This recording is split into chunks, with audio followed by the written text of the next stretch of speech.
Welcome, gamers, to this week's episode of Last Call Gaming. We're on episode number 188. Today is March 7th. My name is Craig Perales. Joining me, Mandrew Montemayor. Guys, it's been a minute. I mostly blame myself because I've got a new job that I've got to do, so I'm no longer at home working. So it is taking me. I've been telling Andrew too, and we were kind of talking off camera that it's just so much more that I've got to do right now, especially during training and test.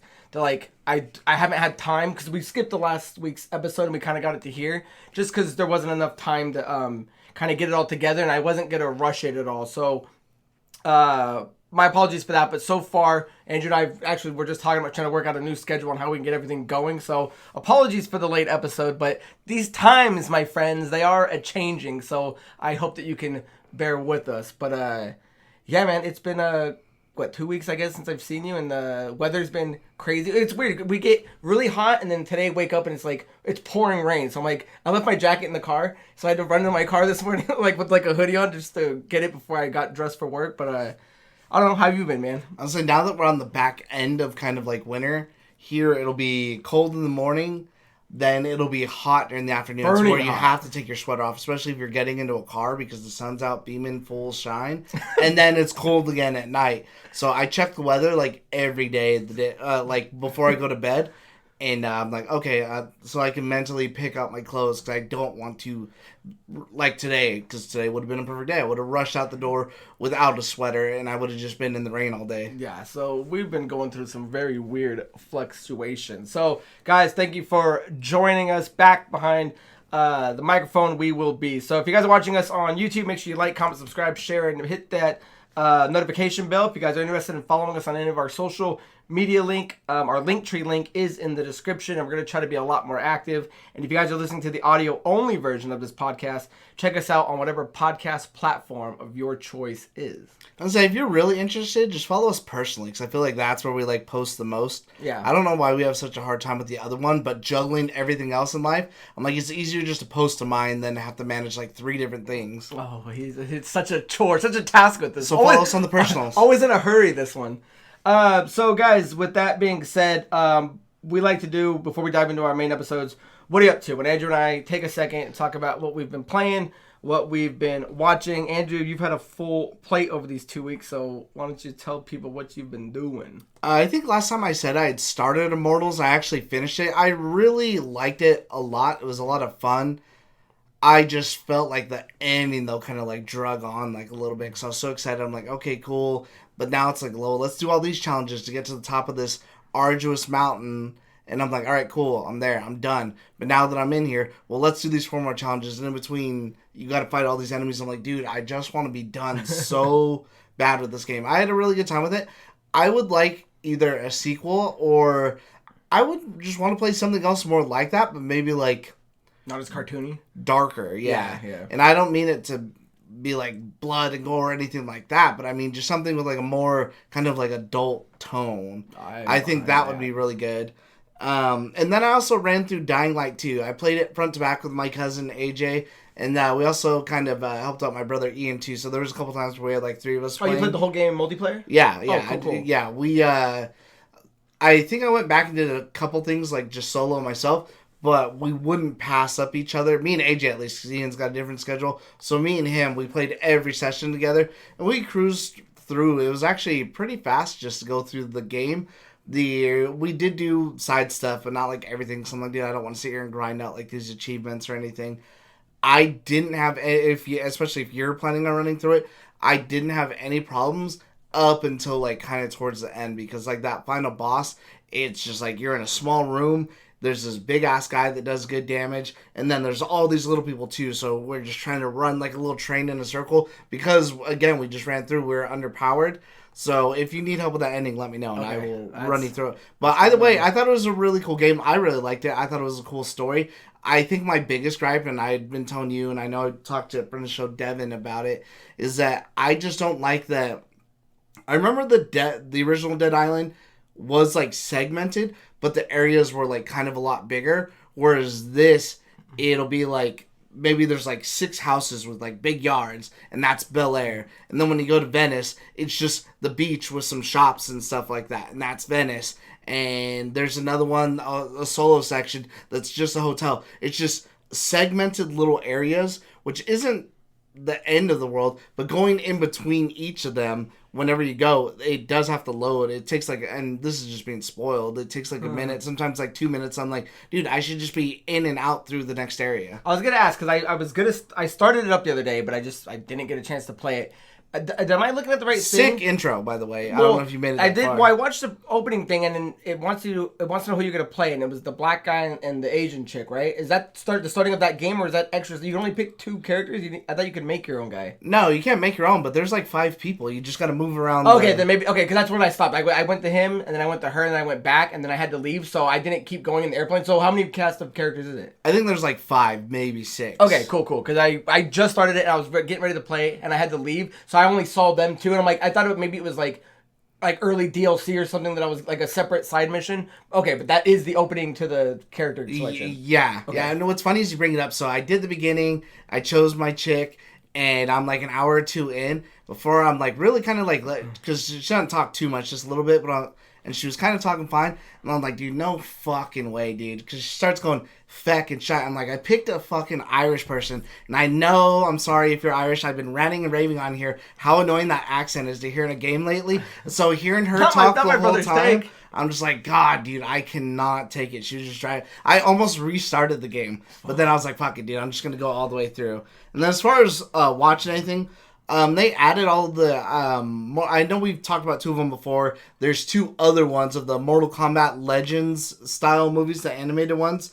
I watched them out of order. I watched this one called Mortal Kombat Legends Cage Match, and this one really just centers on Johnny Cage, and it doesn't really tie into the rest of the Mortal Kombat movies. It's just kind of doing like its own thing, and it's more like an homage to like 80 movies. It's like over the top like action and cheesy one-liners and like the music, and like he'll like make out with the chick and like just whatever. So it was cool for what it was, but I prefer kind of more of the main line, like stick within the story or maybe expand on something that matters versus, I don't know, I guess maybe the best way to compare it would be like how they did that like Blood Dragon thing for, is it Far Cry that did the Blood Dragon. That did the Blood Dragon where it was like an also an homage to like the 80s and stuff like that. It's like the throwback 70s, late 80s, laser disc kind of shit. Yeah, so either way, if you wanted to watch it, they are all on HBO Max. Nice. As far as what I've been watching, I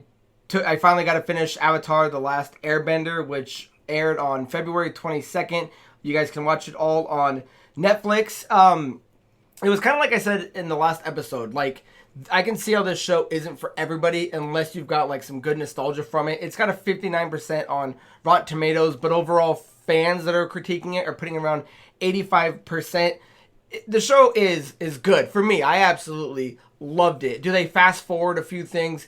Yes, but you're squonking down 20 episodes down to 8, right. So there are going to be different things. They did do some things quite differently, and Andrew and I were talking, so I want to make sure I wrote it down. Like, one of the things that Andrew likes the most is like the secret tunnel. That is a completely different thing from the show. So yes, it does take very big liberties. What who I ended up liking the most, who was a very different version of himself from the animated series, was General Zhao. Zhao, his voice reminded me of like Randall Park, like the way he talks. If you watch it, you tell me if you like him. He ended up being my favorite character. Again, the acting isn't too strong. There's some great actors in this show, but as far as like the kids go and stuff like that, it's not really that it's not strong at all. So I could see if that would turn a lot of people off. My biggest turnoff would be, and they're not in it much, but I know now they're going to be in season 2, is how they introduced, not so much introduced, but Azula, May, and Ty Lee are all shown in this, and to me they just look way too young. Like they look like Azula, like they always look like they're like the older, bossier kids compared to Aang and Sokka. They look younger than Aang to me. Really? And when I looked up Azula, I forget the actress's name.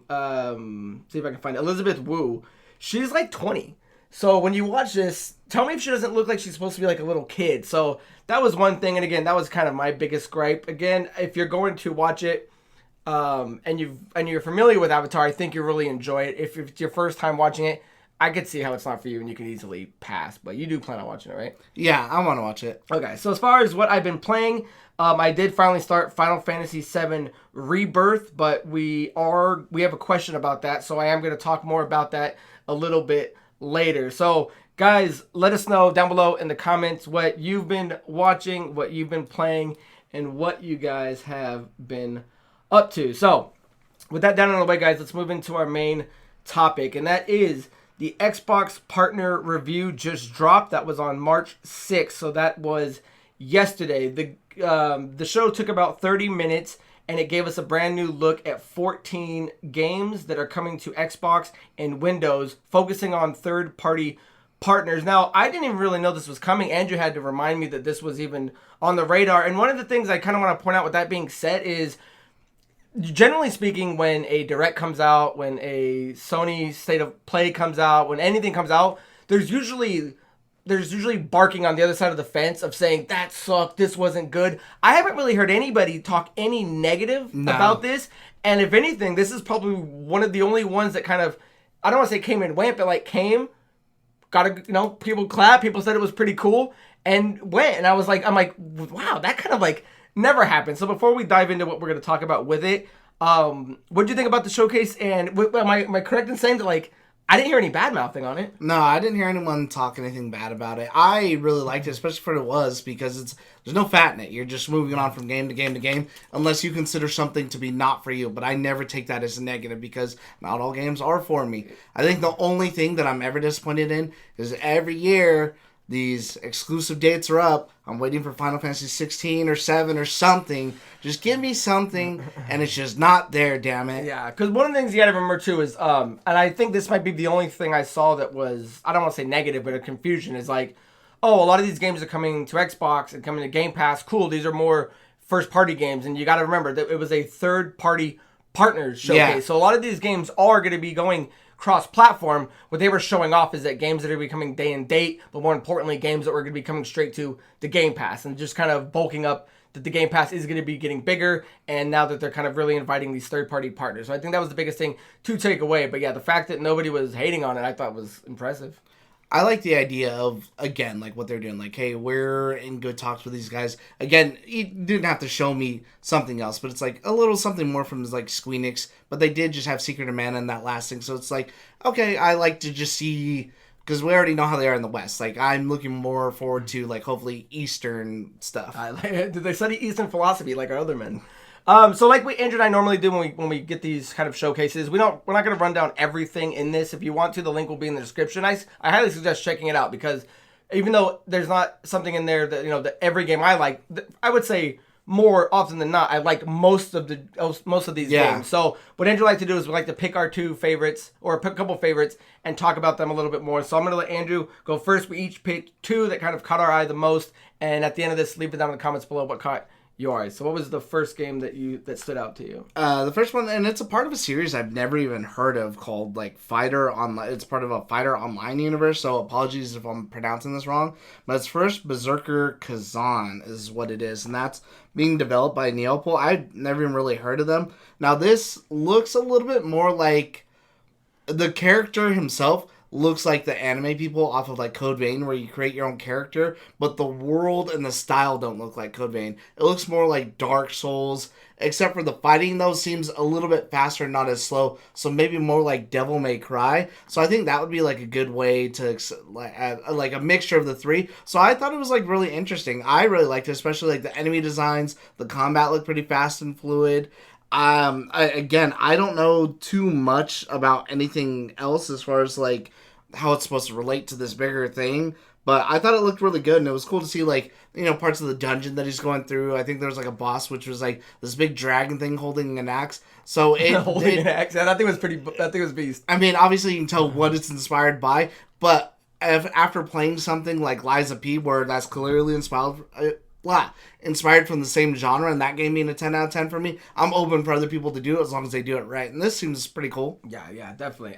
The game that caught my eye was The Alters. It's 11-bit Studios emotional sci-fi game. The Alters is a blend of adventure, survival, and base building elements, its creator says. New gameplay shows off the moon-like approach to the story as John Dolsky. Players create clones of himself in an attempt to escape from the deadly planet. The Alters is coming to PlayStation 5, Windows, and Xbox Series X in 2020. Oh, when did your game come out? Did it have a They didn't have anything for that one. So this one's coming out sometime in 2024. Just going by what it's described as, the adventure, the survival, the base building elements is something I don't normally care for, but that's usually if you want to look at it in terms of like a Fallout scenario where you're setting up a big camp. The base in this was kind of more like Fallout Shelter. Do you remember that? Yeah. Where it's like you kind of set up these boxes and who's running each room, because it does have this third player perspective of running around looking for materials, looking for different things to do. But what's interesting about it is once he finds this, and it kind of has a Martian vibe to it, right? You're the last dude stuck on this planet, and he ends up finding this material that with his supercomputer can make certain clones of himself, if you want to call them clones. And they're all from a past decision that was a fork in the road in his life. So it's like, what if I would have stayed with the love of my life? What if I would have did this in college? So for me, I'm like, dude, as a someone who likes dialogue choice games and what you can do, that sounds extremely interesting for a game that I probably normally would have stayed away from. Where they were kind of, because this one I believe had a narrator over it, so it was kind of telling you what you can do in the game. And as he's like, it's going to be very hard to keep everybody happy because certain people are going to have more anger towards them of what they're doing. Certain people are going to be more intimidated or more shy. And I think if you're someone that's into character development, this is a really cool game to dive into, because not only it's not like you're getting a cast of random characters and you're trying to keep some people happy, give certain people gifts. It's all versions of yourself. So what are you going to do? Which version of you are you going to end up liking the most? So that was something that I thought was kind of really interesting. I don't think we've really seen done before in a game. Not saying that it's never been done, but it's something that I don't think is a mechanic that's used too often. And I gotta say, just seeing that, I'm like, that's a really cool concept. So I definitely want to see what else the game is about. So that was the first game that I wanted to talk about. Andrew, what is your second game? My second and last one is going to be Kunitsugami. Now, we've already seen this a little bit before. This is from Capcom. Oh, Kunitsugami, Path of the Goddess. We'd seen this before, I think in a previous Xbox event. So it's good to see Capcom and Xbox kind of really have, I guess, like a strong relationship, because they think, showed this game off at that other event, but this actually showed kind of more of the gameplay, and it reminds me a little bit of like Onimusha as far as like the sword play goes, where you have all the demons and you're kind of just running around, and obviously you have your different techniques that you can do. But what looked a little more interesting to me is it says during the day when the demons aren't there, obviously your main goal is like to protect your maiden and your village of this area, that you're kind of setting up these buffs and defenses, and then when night comes and the demons come, that could either, I guess, maybe make it easier or harder, because you have your villagers that you kind of designate. And normally I don't care for something like this, but I thought it was interesting the way it had it set up, so you could have people maybe be on the wall shooting a bow with archers, or other people up close with their spears, or later on, let's say maybe you kill these other demons, you can call these other villagers in to come into closer combat with you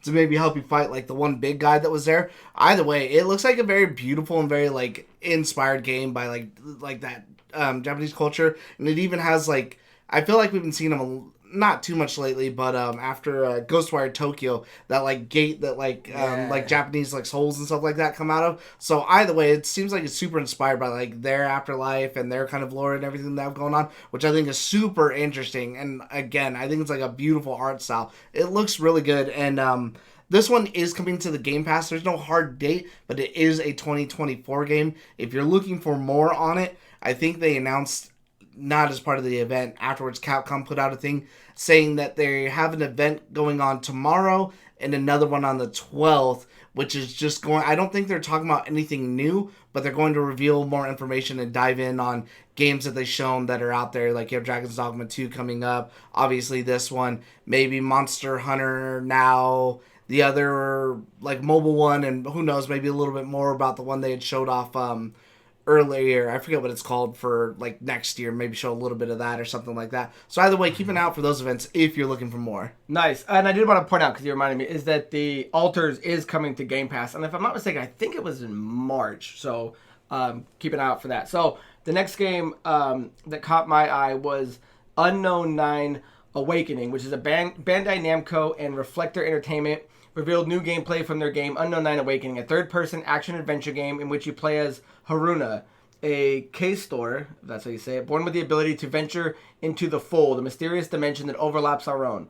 Haruna's powers draw from the attention of the Ascendants, a secret society that wants to use the Fold to alter the course of human history. And this game comes out this summer. And I was talking with Andrew. Everyone, you can clearly see that this game is trying to be like an Assassin's Creed type game. And it's crazy to me that it took this long for more Assassin's Creed type games to start coming out. But what it really looked like to me is that, because the powers that she has is nothing new with games that are kind of Assassin's Creed looky, but the powers look almost like it's mixed with like The Force Awakens, like a Jedi type game. Like when she's pulling the solo and breaking them, I'm like, dude. I was thinking kind of almost like Control too. Yeah, I just played that recently. Yeah, so when you're blending those, my biggest gripe when I'm looking at it, and they got till summer, so I'm hoping it gets a little more polished. Is it did look a little rough around the edges. Some of the character designs, some of the background didn't look too well. But as far as the gameplay, because it also showed off kind of like a tactical, take your turn and do a hit kind of mode. And then also this has guns in it, so it was really cool watching her walk forward and just kind of put this force field around her. So as far as the action looks, I'm into it. As far as the powers look, I'm definitely into it. So it's really kind of cool to see another game coming out like this. I think she's, and don't hate me if I'm saying it wrong, I think she's supposed to be Indian or somewhere around there. And it's cool that we're seeing more games being diverse. Not only is it going to be a place that's not normally games we play, but you also have this woman lead. So it's like, it's cool, and the game looks good. It's one thing to force it down your throat with something that never needed to be, but this looks like it tells a story. It looks like it really it lends itself to the story, to the character development, and to the location that you're going to be in, because it's going to be drawing from like this other world, the spirit world. And then this guy's talking to her at the end. He's like, you've been here 100 times, you'll be here 1,000 afterwards. So it kind of has this reincarnation type vibe to it, almost Avatar like. So that's the game that really caught my eye and what I'm looking forward to out of that. And again, out of the 14 games, they were all pretty dynamite. So leave down below in the comments, guys, your thoughts of what you thought was the best part of the showcase. So anything else on any of the games? No, either way, definitely get out there and watch it. It was only I think 36 minutes. Nice. So with that down and out of the way, guys, let's move into questions of the week. Now, guys, if you want to leave questions that Andrew and I can answer on the show, you can do so a couple of ways. You can leave them down in the YouTube comment section. We can grab them there. You can email us at lastcallproductions@gmail.com, or you can find me on social media at Craig Perales, and I can take them there. And our first question comes from Chris Trejo, and they write, hey guys, anyone playing Final Fantasy 7 Rebirth yet? I heard the sales are way down for it. Any thoughts? So yeah, before we dive into what is circulating as bad sales, I have been playing it. Unfortunately, like I said, me having my new job I haven't got too much into it. I've only gotten past chapter 1. I'm into chapter 2. So with that being said, take what I'm going to say with a grain of salt. But it does pick up pretty much right where the other game leaves off. You're kind of pretty much seeing the Nibelheim scenario where you're getting the flashback of Cloud and Tifa and Sephiroth heading to the Shinra plant, and then you start learning about Genova, which is kind of where the game has its big turning point, right? The iconic scene of Sephiroth in the flame and all that. So as far as where the game starts out, at least for me, it's picking up right in a key moment of the original Final Fantasy game on PS1. So it does an excellent job there. As far as the combat goes, it's everything you remember and a little bit better, because they took the systems and they tweaked them a little bit. It's actually, I don't think this would be a spoiler. In the beginning of the game, you actually get to play Sephiroth for a little bit, and you actually get to play Zack for a little bit. So to me, I think it's going to be hinting that you're going to have more time playing some other characters instead of just the core group. So that's it. So that's a lot of fun. As far as the design looks, there's still some things I'm having issues with. There's still parts where he has to slowly, crawl through like a hall space, and that's an old trick to and I don't think this game's on PS4. I don't think you would need to do that. And it's in the beginning. I'm like, we're still doing this? You know what's funny is, again, I haven't played it, but I seen an article and it said Final Fantasy VII brings up the yellow paint controversy again. From those of you who don't know, we talked about it before. I can't think of what other game did it, but I know like Tomb Raider does it with like white. But Resident Evil 4 being the most recent one to kind of guide your path if you don't know where you're going. Usually there's like yellow paint splotched on like something, and you're like, okay, I know to go that way. And this one, I'd only seen the screenshot, but he's supposed to climb up kind of the side of like a mountain, and so there'll be like a ledge, and it's like yellow, yellow, yellow versus being just an organic color and being like, okay, I gotta go this way. So I'm like, that's funny. Yeah, it's weird that it has these little things in it still that I thought we were kind of past, but next week, when I talk about what I'm playing, I'm sure I'm still gonna be playing this, so I'll dive a little bit more into it. Even my buddy Gil too, he hit me up and he's like, hey man, you grinding these hours? Because I mean, it's supposed to be over 100-something hour game if you're doing all the side stuff. I'm like, dude, I got like 2.5 hours into this game, and plus, me and Cien had because Andrew and I share Xbox, Cien and I share PlayStation. He ran into a hiccup, so I was playing. I paused it because we had to get our stuff reconnected for some reason, so he could start playing it. So again, not too much time into it, but from everything I'm seeing, and it's still playing smoothly. It's still playing great. So that's as much as I can say about it for now. But as far as its sales, and there's a couple different things running around. One is saying that this game is underperforming Final Fantasy VII Remake. So I just want to kind of point this out real quick, and we'll kind of address that, and you guys can make your own decision for it. But the first thing goes, Final Fantasy VII Rebirth has been well received by players so far, but it may be trailing behind its predecessor in sales, according to a new report. The second installment of Final Fantasy VII Remake Saga finally launched last week, picking up where the first game left off with Cloud and his allies leaving the city of Midgard to escape the forces of Shinra. Final Fantasy VII Rebirth follows the plot of the original 1997 PS1 classic to the end of its second disc, fleshing things out with a new story and side content along the way. So far, reviews for Final Fantasy VII Rebirth have been overwhelmingly positive, with much of the game's praise going toward its engaging plot and hours of playable content. In fact, Final Fantasy VII Rebirth is the 5th highest rated entry in the legendary JRPG franchise, falling only behind Final Fantasy IX, 6, 12, and Final Fantasy X. Final Fantasy VII Remake Integrate and the 2001 PS5 update for the Final Fantasy VII Remake ranks behind Final Fantasy VII Rebirth by at least 2 positions.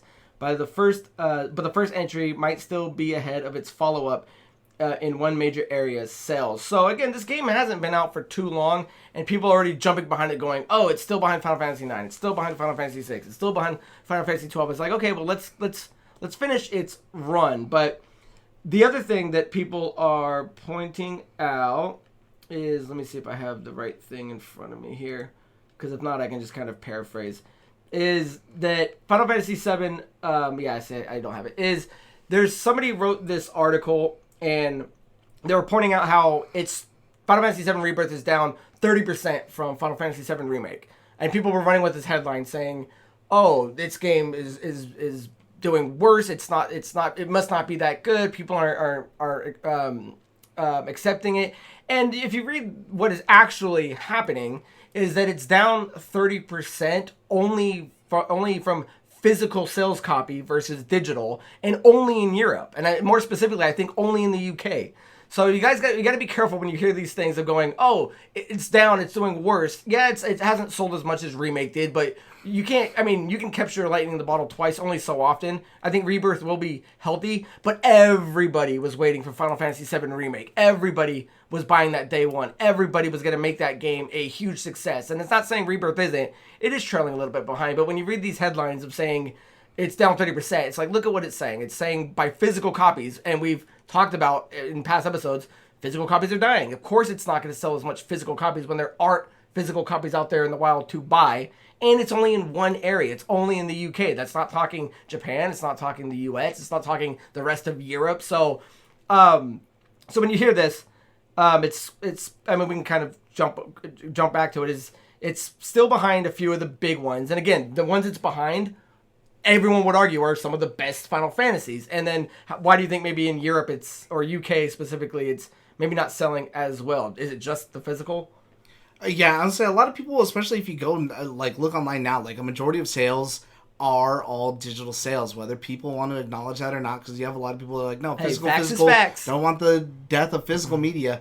Digital is the way of the future. Like, it's just no helping it. That's the way it's going.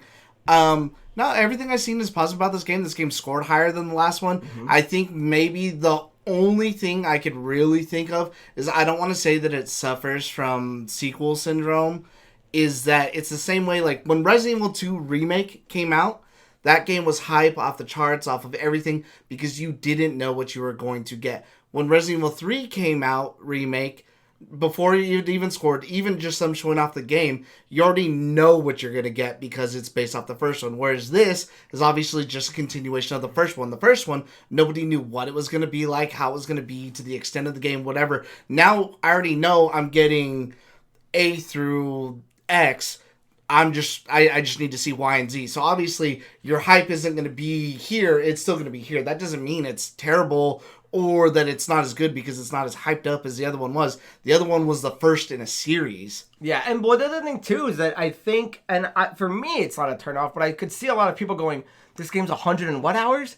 Final Fantasy 7 is just game 2 is 100 and what hours? So that, I mean, that I could imagine that might be a factor, because that was a big thing that a lot of people were, I want to call it controversy, but pointing out, going, "Oh, this game can be anywhere from, I think, the main line quest, I think, is 40 or 50, but it's like, but up to 180 or it was something ridiculous." Like, I could see that maybe being a turnoff as well. People going, "Man, am I going to invest that much time into a sequel?" Especially if you never played the first one, which I doubt. But it's like, that's a lot of time to invest into a game. The other thing I was thinking about too, kind of maybe, is like, me especially, I'm lazy. I don't want to get it when I'm playing. This game is a 2-discer. Do I really want to get up in the middle of the thing, pop out the disc, and put in the other one? Like, no, I'll just buy it digital. Yeah, exactly. So, yeah, I can see why. So, I don't think it's as big a deal as a lot of people were making it, right? I think, No. I mean, we're talking about physical sales in one location when the rest of the world is giving it a great score and a great time. So, I would rest that thought, my friend, because I don't think it's that big of a deal. And this game, again, it's been out for 2 weeks, maybe. I mean, let's talk about it in 6 months and let's see how well Final Fantasy is doing. Let's see how much it's on the charts, for PlayStation over the next few months. So, anything else on Final Fantasy 7 Rebirth? No. So again, guys, a bigger opinion next week when I have time. This weekend, I plan on putting like Saturday into this game. So, thank you for the question.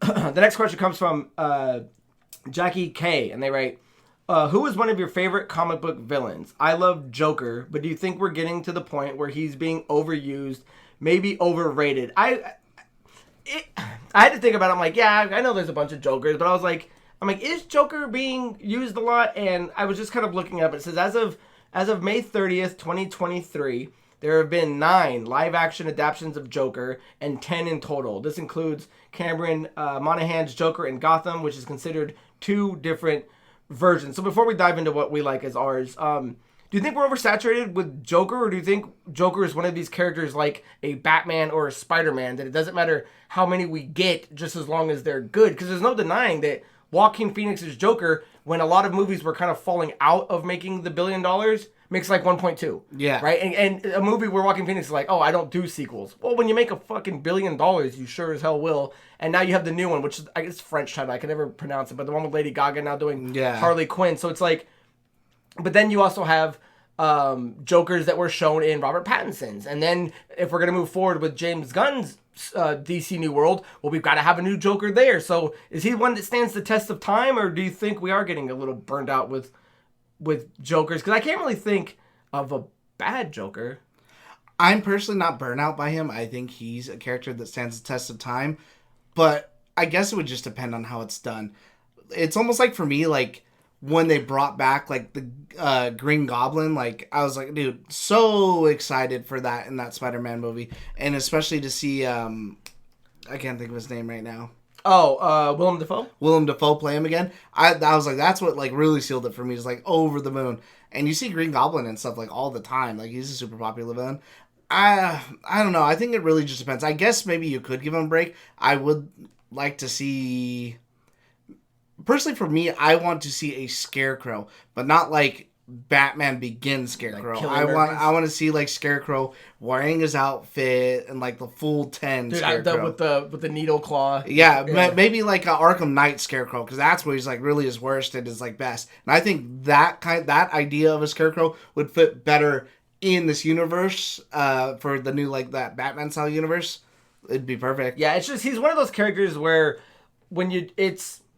and again, Joaquin Phoenix is aside because he did it without a Batman, where it's like if you're gonna have A, you've got to have B, and we've had so many Batman movies, there's got to be a Joker. We've had so many Spider-Man movies, there's got to be a Green Goblin. So, but I mean, and both of those are perfect examples. They're one of the few people.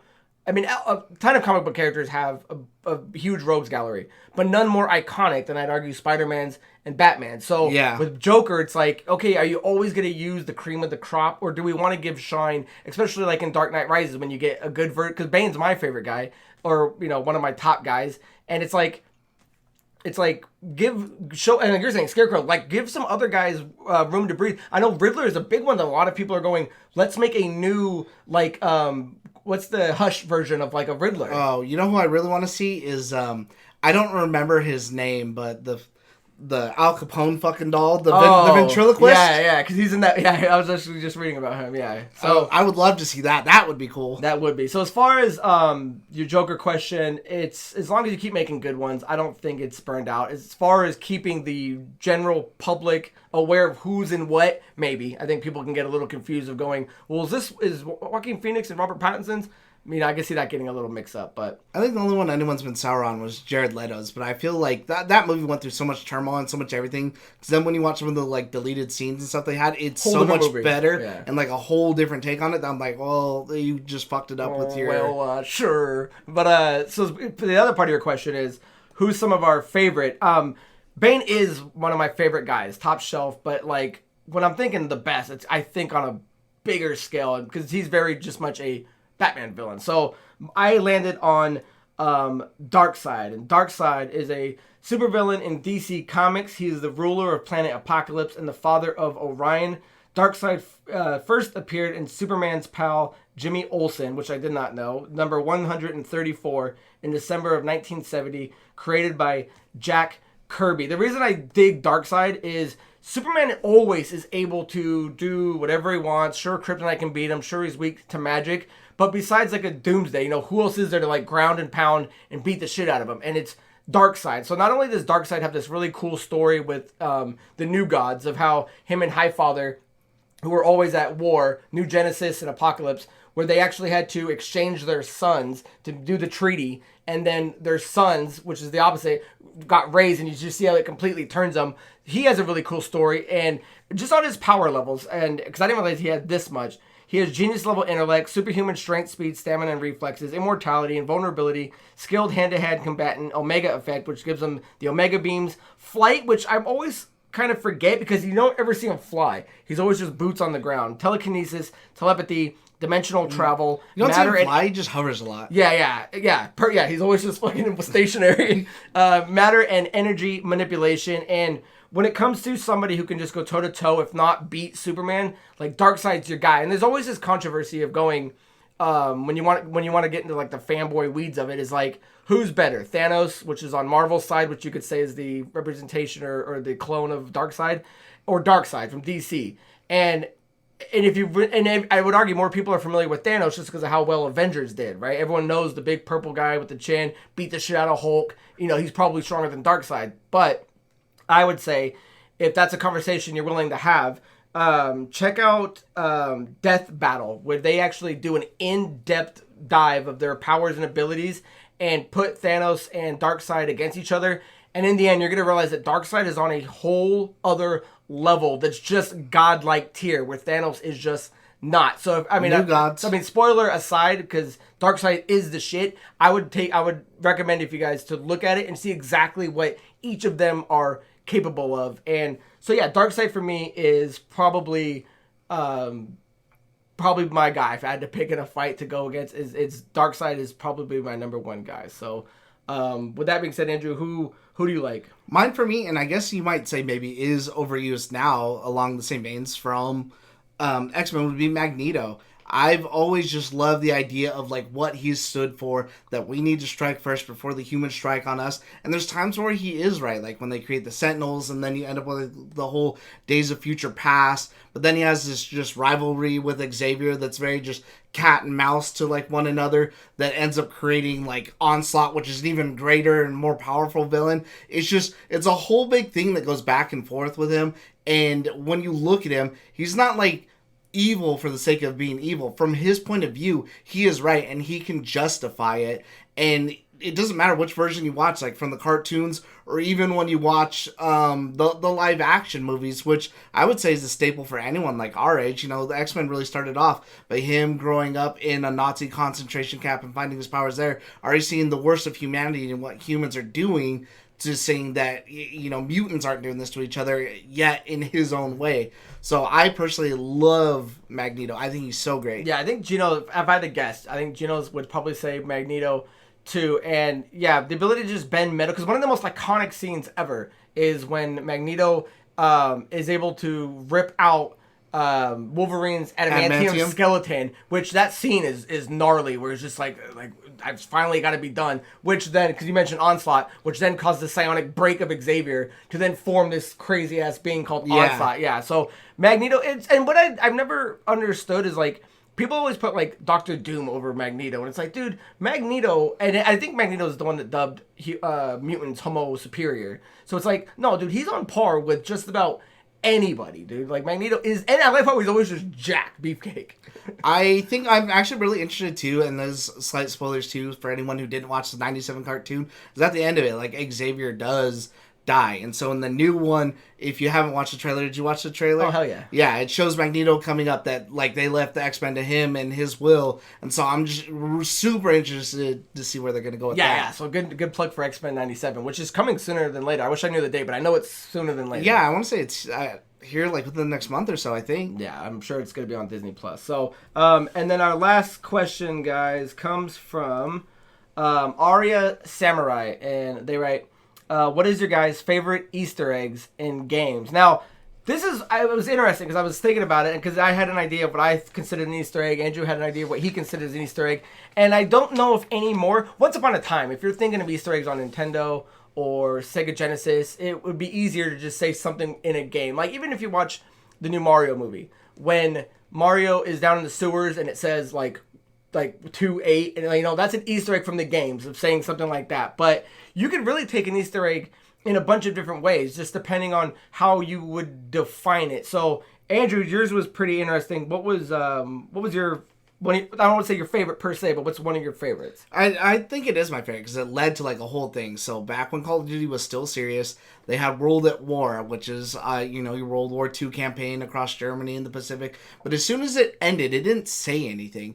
Your dude like wakes up and there's a zombie running at him, and then that spawned the popular zombies part of Call of Duty, where it was actually used to be called Nazi zombies, and then they just dropped it to straight zombies, and you're just trying to survive wave after wave of zombies. And before it ever became more complex, you're just your person or maybe two in a room getting guns. You get the special ray gun that everybody knows about, trying to survive wave after wave as long as you can. And then it became more complex because then it got a story with the second level where you would find like little mysterious rocks or activate things that would kind of give you hints at the story and Easter eggs that culminates with the final, I want to say like classic style zombies of the wave survival, where you're on the moon because they're doing all these things and you end up blowing up the earth with like nukes. So it just started as this one little thing that they put into the game. It's like, here's just this little thing that's became one of the most popular modes ever, and something that more people play than multiplayer at one point, and it just took the ball and ran with it. Yeah, see, so Andrew, because we were kind of talking just so I could get things together, I'm like, dude, I like that because that's different from mine, because mine's kind of more traditional Easter egg of kind of like finding something in somewhere where it shouldn't be. So mine, and we talked about it on our top fives, and I think it was from 2 years ago because I brought it up, is from Nobody Saves the World, which is an awesome game. If you haven't played it, check it out. There's a weapon shop, and in the back, and I remember looking at it, I was like, wait, I know these weapons. And in the back on this wall that this guy has, he has a bunch of different weapons, a bunch of different blades, and he has the Buster Sword from Final Fantasy VII. He has the Energy Sword from Halo. He has the Monado from the Xenoblade Chronicles. He has the Keyblade from Kingdom Hearts. And he has the Master Sword from Legend of Zelda. So for me, I'm like, there's a bunch of little Easter eggs on this wall, and how many do you know? You know, which one can you recognize? If you've never played Zelda, you're not going to know the Master Sword. If you've never played Kingdom Hearts, why would you recognize the Keyblade? So for me, it was kind of this a culmination of like a bunch of little things. I'm like, the only one I didn't recognize that I had to look up was the Monado, just because I've never played Xenoblade Chronicles. So that's one I wouldn't recognize. Is that the one that's like red and blue and that it's like around? I'd have to, if you guys are watching it, I pulled a picture up. I think I know what it looks like. Yeah, so it's on there. But any shout outs, because one of the shout outs I have to throw out is in Super Mario RPG, you can find Link and I believe Samus like sleeping in beds at certain times if you go to these things. So it's like, to me that's like a more traditional Easter egg. You go to the town and Link from another game, I don't know if I said Zelda the first time, but Link from another game is sleeping in a bed. I'm like, oh, that's cool. That's somebody from another franchise. Samus is sleeping in this bed. That's cool. That's from another franchise. So for me, that's kind of, I'm more of a traditionalist Easter egg. I do like games that do that, especially like Guacamelee had it, where they had like the Mario Brothers versus each other, and it's in Spanish and stuff. Guacamelee, amazing game. I love Guacamelee. Nice. So guys, leave us down below in the comments your favorite Easter eggs. And guys, that'll do it for the end of episode 188. Join us next time on episode 189. Guys, my name is Craig Perales. This handsome bloke is Mandrew Montemayor. And until then, cheers. See ya.